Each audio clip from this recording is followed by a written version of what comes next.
நம்ம திருமண பத்திரிகைகள் எழுதும் போது கூட நம்ம ஆட்கள் எழுதுவாங்க பத்திரிகைங்களா, திருவளர் செல்வன், திருவளர் செல்வி அப்படின்னு எழுதுனா என்ன அர்த்தமா, அவங்களுக்கு அடுத்து ஒரு தம்பியோ தங்கச்சியோ இருக்கும்னு அர்த்தமா. திருவளர், இனிமே நாங்க கல்யாணம் வளரும் எங்க குடும்பத்துல. கடைசி பிள்ளைக்கு கல்யாணம்னா என்ன போடுவாங்க தெரியுமா, திரு நிறைச்செல்வன், திரு நிறைச்செல்வி, எங்க குடும்பத்துல திருமணம் நிறைந்து விட்டது. பத்திரிகை வைக்கும் போது சொல்லுவாங்க தெரியுமா, கடைசி கல்யாணம் சொல்ல மாட்டாங்க. என் வீட்டில் தான் கடைசி பையனுக்கு கல்யாணம், கடைசி கல்யாணம் சொல்ல மாட்டாங்க, செல்ல கல்யாணம்.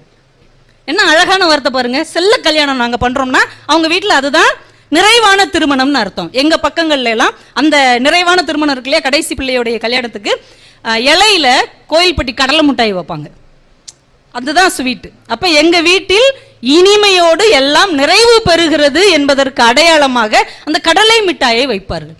ஒரு நிறைவு கூட இனிமையாக இருக்க வேண்டும் என்று யோசித்தது நம்முடைய தமிழ் சமூகம். அதுதான் நல்ல அன்பின் அடையாளமாக இருக்க முடியும்.